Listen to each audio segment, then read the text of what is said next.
Bon matin tout le monde, bienvenue à ce 26e épisode du meeting des ventes du lundi. Je me nomme Simon Harvey, je suis consultant en stratégie et opération des ventes. J'outille les gens et les entreprises pour qu'ils connaissent du succès en vente et en développement des affaires. Aujourd'hui, c'est un sujet un peu plus... j'ai oublié mon chapeau. Je savais que j'oubliais quelque chose ce matin. C'est lundi, donc c'est des choses qui arrivent. Mais c'est le choix du chef. On en a déjà fait un il y a plusieurs semaines. Où est-ce que j'ai pas vraiment de gros sujets. Normalement, j'ai un sujet par épisode. Cette fois-ci, c'est des plus petits sujets, des choses qui...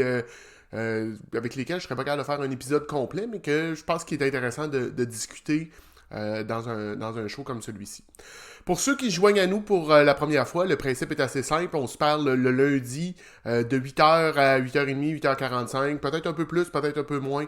C'est selon les semaines, selon vos interactions. On parle de vente, de développement des affaires. Je vous partage mes trucs, les bons coups, les moins bons coups. Je réponds à vos questions aussi et vos commentaires, bien évidemment. Si vous avez des questions, des commentaires à faire, je vous invite à le faire soit dans le chat ou dans les commentaires. Je peux pas répondre en direct. En fait, je peux les lire, mais je suis pas assez multifonctionnel pour taper et parler en même temps.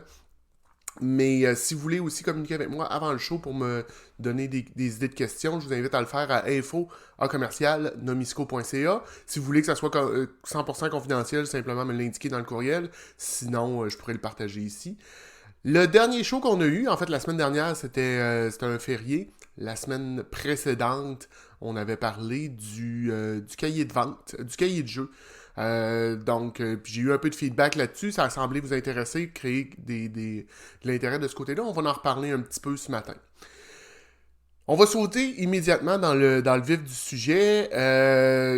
Première chose, je vais vous parler. Je ne sais pas si j'avais jasé de ça. J'ai fait une cohorte avec une entreprise, donc 7 représentants d'une même entreprise.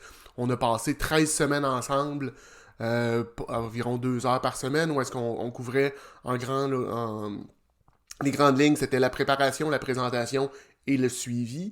Et à un moment donné, dans une de nos rencontres, on faisait un petit peu de co-développement. Donc, comment ça va? Parlez-moi de ce qui se passe. Y a-t-il des bloquants, des choses comme ça? Utilisez si on veut, le savoir collectif du groupe. Et un des gars nous racontait qu'il y avait de la misère avec un client. Donc, un client important avec qui il voulait communiquer, avec qui il voulait rentrer en relation d'affaires. Et le client ne participait pas. Avait de la difficulté à avoir son attention, avait de la difficulté à connecter avec lui. Puis on s'entend, dépendamment des organisations, dépendamment de ce que vous vendez, des fois, on rentre sur le plancher de production, c'est difficile d'avoir l'attention du preneur de décision parce que tout le monde tire pour son attention en tout temps. Parce que ce que j'ai suggéré, j'ai dit, pourquoi tu le sors pas de son environnement? Donc, le client, quand il est dans son environnement, c'est un peu son royaume, c'est lui qui fait les règles, c'est lui qui dicte la façon dont les choses vont se passer, et il y a son cadre de pensée qui vient avec ça. Donc, ce que j'ai suggéré, c'est de dire, écoute, tu sais, c'est une super bonne idée d'essayer d'avoir son attention là, mais ça fait plusieurs fois que tu le fais, puis ça fonctionne pas.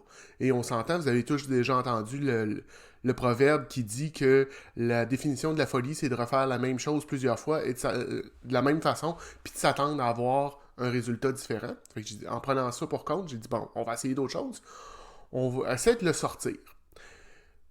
Puis il y a quelques semaines, il me revient avec... en fait, on fait un tour de table, on a terminé il y a quelques semaines, puis il a ramené ça sur la table en disant je l'ai fait. Donc, il a organisé ses choses. Il dit je suis arrivé là vers midi moins 20, midi moins quart, donc 11h45 au maximum. Commence à jaser avec le contremaître.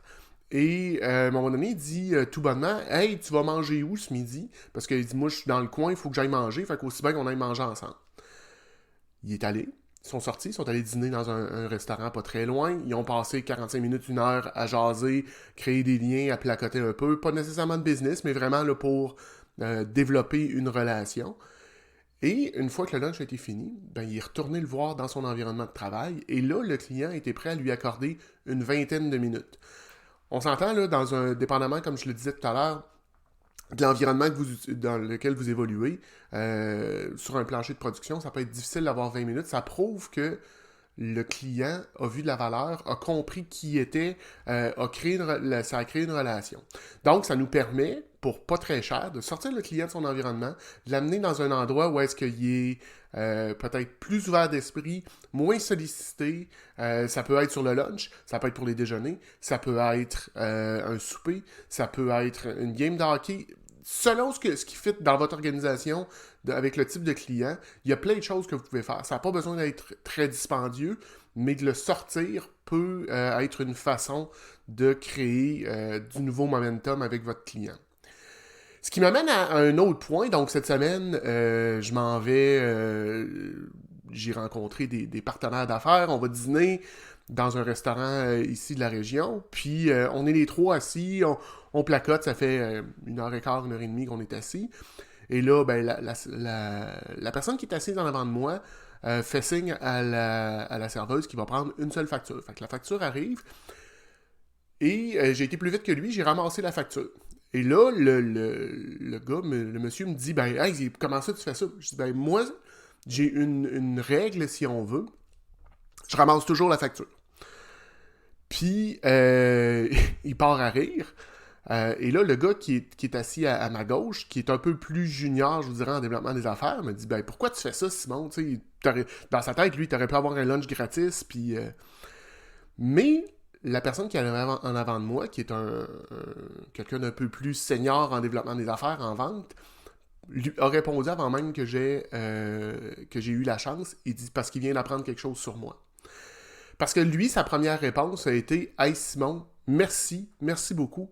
Maintenant, qu'est-ce que je peux faire pour toi? » Donc, moi, j'ai appris rapidement, pour pas très cher, que cette personne-là, ben, c'est quelqu'un avec qui je peux faire des affaires, en qui je peux avoir confiance, c'est quelqu'un d'intègre, c'est quelqu'un qui apprécie ce qu'on fait pour lui.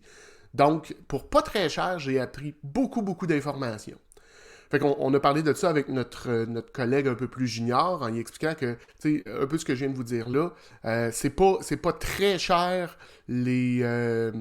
pour savoir beaucoup sur la personne que vous avez en avant de vous. Ça peut être un partenaire d'affaires, ça peut être un fournisseur, ça peut être un client, ça peut être n'importe qui, vous en apprenez beaucoup, de la façon dont la personne va réagir. Est-ce qu'il prend pour acquis puis il dit un merci du bout des lèvres ou il l'apprécie vraiment?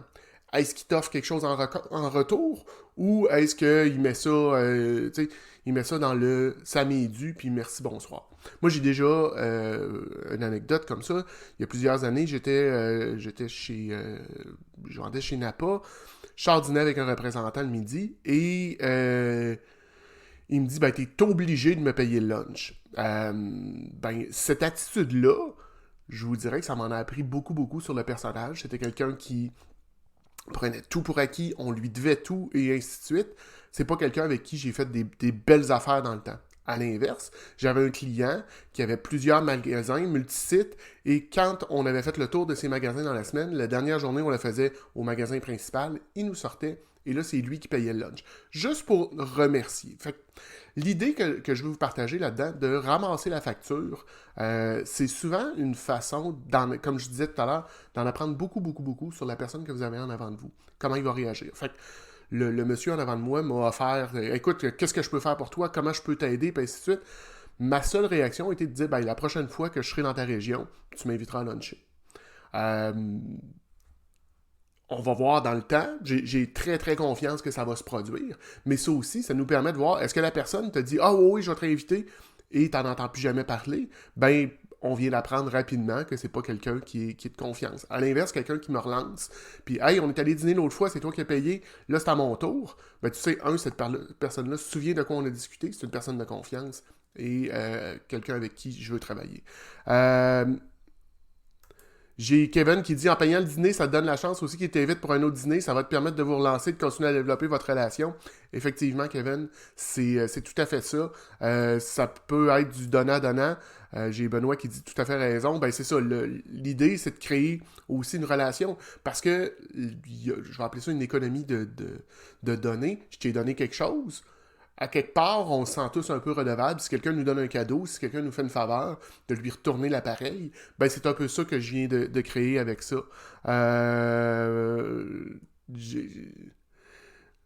Euh, j'ai Loïc qui dit un coach que je côtoie m'avait parlé de ça, il s'est même étonné de mon apprentissage rapide. Effectivement, c'est quelque chose qu'on fait rapidement, puis mettez-le en place, là, c'est pas très long, c'est pas très dispendieux, puis vous allez en apprendre énormément sur le sujet.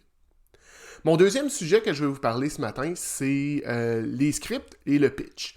C'est quelque chose qu'on a parlé souvent au cours des dernières semaines, puis je lisais dans mes lectures régulières, là, je lisais quelque chose, puis ça m'a fait allumer sur pourquoi les gens, quand on leur parle de script, de pitch, de choses comme ça, il y en a beaucoup qui sont réfractaires, qui mettent les freins, qui disent « Hey, je veux pas toucher à ça ». C'est parce que un script, un pitch, ça vient rapidement. Le danger qu'il y a derrière ça, c'est de tomber sur le pilote automatique. C'est-à-dire de tellement le répéter souvent de la même façon, avec le même ton, les blagues aux mêmes endroits, que notre cerveau cesse d'être attentif, puis on vient sur le pilote automatique, puis on s'en va en ligne droite, sans se préoccuper de ce qui se passe autour. Le danger avec ça, ben, c'est que tu deviens beaucoup moins flexible.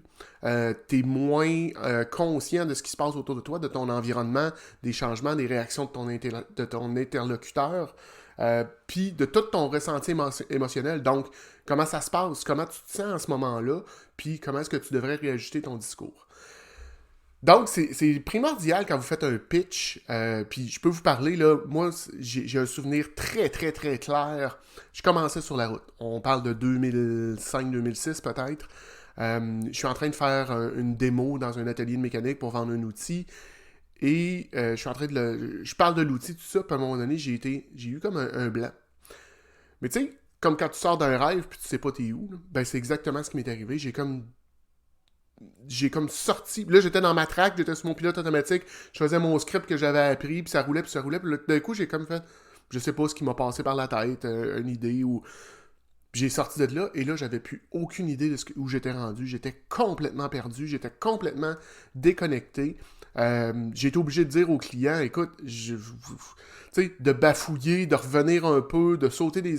J'avais pas l'air à l'aise, puis bien évidemment, ben, j'ai pas eu la vente. Ça m'a prouvé que les scripts, c'est dangereux. Et j'ai été longtemps de l'école à penser, j'en veux pas de script, j'ai pas besoin de ça, je suis capable de tout faire tout seul. Par contre, avec le temps, j'ai réalisé que, puis c'est en faisant du théâtre que j'ai vu ça, le script a du bien, a du bon, nous permet d'être structuré, nous permet de savoir où est-ce qu'on s'en va, nous permet de savoir, d'avoir quelques idées de l'histoire ou du but qu'on veut atteindre. Mais le danger, c'est justement, c'est de tellement s'appuyer sur le script qu'on perd tout le côté naturel, on perd tout le côté, je dirais pas impulsif, mais immédiat, où est-ce qu'on est dans le moment présent, puis on risque de se ramasser beaucoup trop loin ou perdu un peu, ou je dis souvent être aux fraises, ben c'est le danger qu'on a en faisant ça. Donc, si vous êtes de ceux qui pensaient que le script, le pitch, c'est pas quelque chose qu'on doit mettre en place, je tiens à juste vous faire réaliser que c'est probablement parce que vous avez eu cette expérience-là, soit comme vendeur ou soit comme acheteur. Un client qui vous a, un fournisseur qui vous a fait un pitch. J'appelle ça des pitchs de mauvais télémarketeurs, là, où est-ce que, peu importe ce que tu dis, il s'en va dans une direction, puis il n'y a pas d'émotion, il n'y a pas de... il n'y a pas de connexion qui est faite, ben c'est le danger des pitchs, puis des scripts. Mais ça fonctionne. C'est quelque chose de solide. On en a parlé un petit peu lors du dernier épisode, quand on parlait du cahier de vente. Ben, c'est un peu aussi, c'est un cahier de vente. Dans un cahier de vente, on va avoir des scripts. Ça m'amène à parler de mon autre sujet de ce matin. C'est un peu en lien avec, justement, avec le cahier de vente. Dans la dernière semaine et demie, suite à ce que j'ai fait, quand je vous ai parlé de ça, j'ai eu des clients qui m'ont reparlé. Ils ont dit « Hey Simon, on aurait peut-être ça l'essayer ». Puis, on a commencé le côté cadence et séquence. De la cadence, c'est le rythme. Donc, vous connaissez le battre la cadence, ben c'est donner le rythme, à quelle fréquence on fait les choses. Comme je vous ai déjà dit, il n'y a pas de recette miracle, il n'y a pas de recette secrète. Je vais juste revenir un instant en arrière sur le sujet du pitch. J'ai Martin Michaud qui dit on peut perdre le côté d'adaptation face à la situation. Ben, c'est exactement ça. Tu l'as mieux dit que moi, Martin. C'est le danger principal des scripts quand on y tient trop puis qu'on est trop rigide. Il faut se laisser une flexibilité, il faut être capable de s'adapter selon la situation. Revenir du côté de la cadence, ben c'est ça, c'est le rythme, c'est la façon dont on fait les choses ou le rythme auquel on fait les choses. Comme je dis souvent, il n'y a pas de recette secrète, il n'y a pas une seule façon de le faire, il y a plein de façons. Vous avez votre rythme naturel qui vous convient, dans lequel vous êtes bien. Ça se peut aussi que votre rythme naturel soit un peu lent pour faire du développement des affaires. C'est là que travailler avec un gars comme moi ou d'autres va vous permettre de peut-être augmenter ça un peu plus. Mais l'idée, c'est de se bâtir un cadence. Fait que je fais un point de contact, combien de jours après je refais un suivi, combien de jours après, combien de jours après, combien de jours après, jusqu'à temps que je mette le client dans un backlog ou que je fasse ce que je vous ai déjà parlé, là, un break-up email, c'est-à-dire dire à un client qu'on va arrêter de le solliciter. Donc ça, c'est la cadence, c'est à quel rythme on fait les choses. Vous pouvez faire une cadence sur quelques semaines, ça peut être sur des mois, ça peut jouer là-dedans, mais c'est un outil qui travaille bien, puis ça nous permet encore là de structurer, d'avoir une idée de comment les choses vont se passer. Les outils dont je vous parle régulièrement, c'est pas des outils, encore là, Martin, c'est de l'adaptation, c'est de la flexibilité. Donc, ces outils-là, c'est pour nous permettre d'être plus flexibles. Faut pas rester pris dans un carcan, mais c'est pour nous donner une certaine structure. Un peu comme une recette. Je parle aussi souvent de Ricardo. Ben, Ricardo a des belles recettes, je les suis, mais je les suis pas toujours à la lettre. René Lahaye qui dit la constance est ce qui compte le plus plutôt que des points d'activité non soutenus. Effectivement, de faire les choses de bonne façon, à un rythme qui vous convient, qui convient à votre industrie, qui convient aussi à votre client. Par contre, dans la séquence, donc, qu'est-ce qu'on fait? Je viens d'expliquer la cadence, c'est le rythme, mais la séquence, c'est qu'est-ce qu'on fait? Il n'y a pas une personne avec qui on communique de la même façon. C'est-à-dire que certaines personnes, ça va très très bien. Tu sais, je vais vous donner un exemple super concret. Moi, si vous me laissez un message sur ma boîte vocale, je prends mes messages de façon très sporadique. Ça peut prendre une semaine et demie avant que j'envoie mon message. C'est beaucoup plus efficace soit de me texter ou soit de m'envoyer un courriel. Je suis beaucoup plus réceptif ou je réponds beaucoup plus rapidement de cette façon-là. Ben, sachant ça, quelqu'un va s'adapter puis va contacter, va me communiquer via ces moyens-là. Par contre, quand vous faites du développement des affaires, c'est assez rare qu'on sait la personne de l'autre côté, le client qu'on vise, comment est-ce qu'il préfère être sollicité, de quelle façon, c'est quoi son moyen de communication préféré. Ben, c'est là que la séquence, ça nous permet d'essayer différentes choses, parce que peut-être que la première journée, on a essayé de l'appeler, mais il n'aime pas les appels, ou il ne pouvait pas prendre notre appel. Puis c'est un gars comme moi qui ne prend pas ses voicemails. Fait que la deuxième étape dans notre séquence, qui peut être 5 jours plus tard, c'est d'envoyer un courriel. Peut-être que moi, les courriels, j'ai eu des problèmes avec ma boîte courriel. Peut-être que j'aime pas lire, j'ai manqué de temps, je voulais te répondre, puis j'ai été submergé par un meeting, un client, une situation urgente, peu importe. Donc, d'essayer différentes façons dans nos approches, mais de les avoir déjà réfléchi, ben ça va nous éviter, un peu comme disait René, d'avoir une activité non soutenue. Donc d'avoir fait un appel, puis qu'il n'y a pas de suivi, il n'y a pas de constance, on ne sait pas quand est-ce qu'on reparle au client, puis on dit « Ah, ben je vais le rappeler le mois suivant ». Vous devez, dans votre business, quelqu'un qu'on ne connaît pas, qui nous a envoyé qui a essayé de nous contacter une fois il y a un mois, je vais vous le dire, moi je m'en rappellerai pas. Donc, la roue est toujours à recommencer. On repart toujours de zéro. C'est là que d'avoir une cadence logique, j'allais dire soutenue, mais je veux pas non plus vous donner l'impression que ça doit être là, aux 2 jours, on communique avec la personne. C'est pas ça du tout. Mais d'avoir une cadence soutenue pour être capable de rester frais à la mémoire ou dans l'esprit du client. C'est ça, puis il y a différentes façons de rentrer en contact avec les gens. Ça peut être un appel, ça peut être un courriel, ça peut être un texto, ça peut être une bonne vieille lettre, ça peut être une visite, ça peut être par LinkedIn, ça peut être du vidéo. Vous pouvez faire du marketing créatif. Il y a plein de choses. L'idée, c'est d'en essayer, puis de faire, je vais appeler ça du mix and match. Donc, de prendre une façon, de l'essayer comme ça, jusqu'à temps que vous trouviez quelque chose qui fonctionne pour vous, pour vos clients, pour votre industrie. Ça m'amène à parler de mon quatrième sujet. Déjà, quatrième sujet, ça va vite ce matin. Le développement des affaires en été. Parce que, je ne sais pas si vous avez remarqué, mais l'été s'en vient, il a commencé à faire beau. Je me suis assis dehors, je pense que c'est la première fois depuis quelques semaines que j'ai la chance, un dimanche après-midi, de m'asseoir et de ne pas faire grand-chose. Ma tondeuse était réparée, mais j'ai décidé de ne pas la passer dimanche après-midi. C'est contre mes principes. Mais j'ai décidé de... Je me suis assis, puis là, j'ai comme réalisé, hey, il commence à faire beau. L'été s'en vient, ça fait du bien. Les gens vont être plus relax. Mais qu'est-ce qu'on fait du développement des affaires pendant l'été? Puis j'ai beaucoup de gens qui me disent, ben Simon, le développement des affaires pendant l'été, c'est pas mal au point mort, il n'y a pas grand-chose qui se passe, c'est tranquille. D'un certain point, oui. D'un certain point de vue, oui. Beaucoup de gens lèvent le pied, puis on a l'impression que tout le monde est au chalet, puis il n'y a pas personne qui est là. Mais les entreprises, les business, continuent de rouler.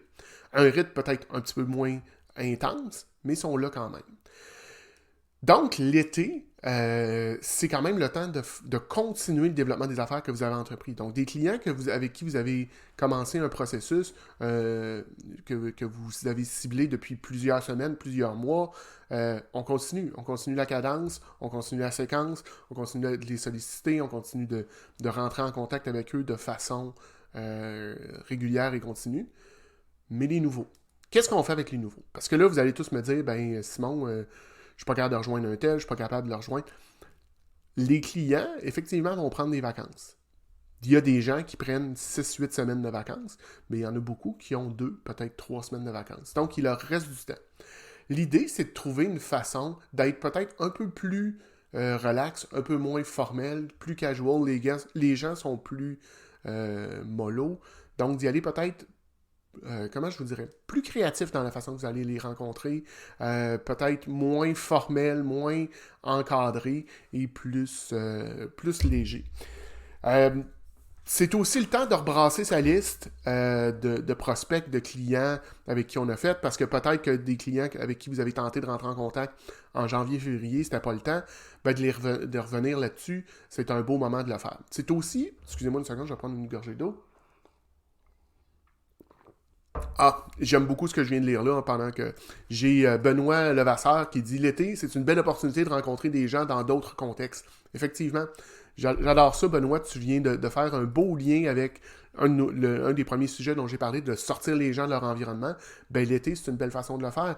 D'inviter un client, d'inviter un prospect pour un lunch sur une terrasse, d'aller prendre un café un matin, justement, là, sur une terrasse ou bon, il y a toujours les bons vieux, les bonnes vieilles parties de golf. Quoique c'est pas tout le monde qui est très bon au golf. Moi en partant. J'aime beaucoup l'environnement du golf. Il fait beau d'être avec les gens et tout. Mais j'ai plus un score de bowling au golf qu'un score de golf. C'est petit aparté ici. Donc, c'est aussi le temps de rebrasser sa liste de prospects, d'aller voir un petit peu avec qui on a travaillé ou avec qui on a sollicité dans la dernière année. Peut-être de réfléchir à la prochaine structure, la prochaine offensive qu'on va faire avec eux.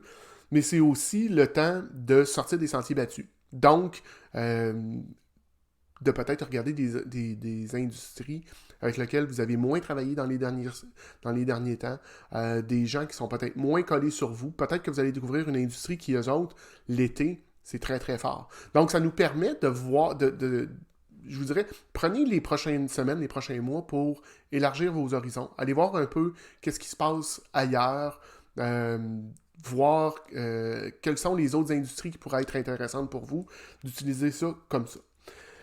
Puis, bien évidemment, c'est le temps de faire avancer nos dossiers existants, comme je le disais tout à l'heure.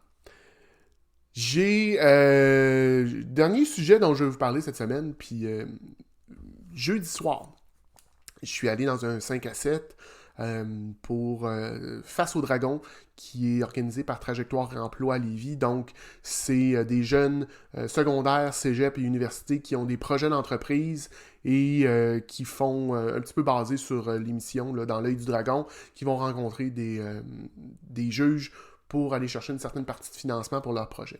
Moi, j'étais du côté coach, donc j'ai aidé ces jeunes-là à travailler un peu leur projet, à travailler leur présentation, les orienter dans différentes choses, voir les zones où est-ce qu'ils allaient ça à questionner pour qu'ils connaissent du succès par la suite. Puis, jeudi, on avait un événement de remerciement de Trajectoire Emploi Lévis pour les gens qui ont participé. Donc, je suis là et je rencontre une ancienne cliente qui a participé aussi au même titre que moi comme coach, puis on se remet à jaser. Et ça m'a donné une idée d'un sujet que je voulais vous parler rapidement, sans rentrer dans les détails parce que c'est difficile dans un show comme celui-ci. Mais une chose que j'avais faite avec eux, donc j'ai fait une analyse assez poussée de leurs chiffres, essayer de comprendre où était l'hémorragie, qu'est-ce qui se passait, puis tout ça. Et un coup que j'ai eu terminé, ben il y a quelqu'un à l'interne que je sentais qui avait une certaine capacité, qui avait des connaissances quand même bonnes en Excel, avec qui j'ai partagé les tableaux dynamiques croisés, ou les tableaux croisés dynamiques, tableaux croisés dynamiques, en bon anglais, on dit un pivot table. Donc, c'est un outil dans Excel qui nous permet de trier des données rapidement pour arriver à travailler ça. Ça semble hyper complexe. La première fois que vous allez toucher à ça, vous allez trouver ça un peu intimidant. Mais je vous dirais que si vous avez en fait, c'est une des deux choses que vous devriez connaître sur Excel assez rapidement si vous l'utilisez. Puis même si vous ne l'utilisez pas beaucoup, ça peut vous aider à croître rapidement. Il y a celui-là. Puis il y a le fameux VLOOKUP qui nous permet de faire des recherches dans une donnée en basant sur un point. Je ne sais pas jusqu'à quel point vous utilisez Excel dans vos trucs. C'est sûr que c'est de moins en moins utilisé dans le sens où on a des outils de travail comme des CRM, des ERP, des choses comme ça qui nous permettent de traiter nos données. Mais il y a encore beaucoup d'entreprises qui utilisent du Excel. Donc, si c'est quelque chose qui vous intéresse, faites-moi signe, puis je ferai peut-être un truc un peu plus là-dessus. J'ai pas fait de petits trucs du vendredi dernier. Semaine un peu chaotique de mon côté. Je vais me reprendre. Donc aujourd'hui, on a couvert, c'était le choix du chef, comme vous savez. Donc j'ai couvert des sujets qui sont un peu moins costauds, un peu plus des petites bouchées.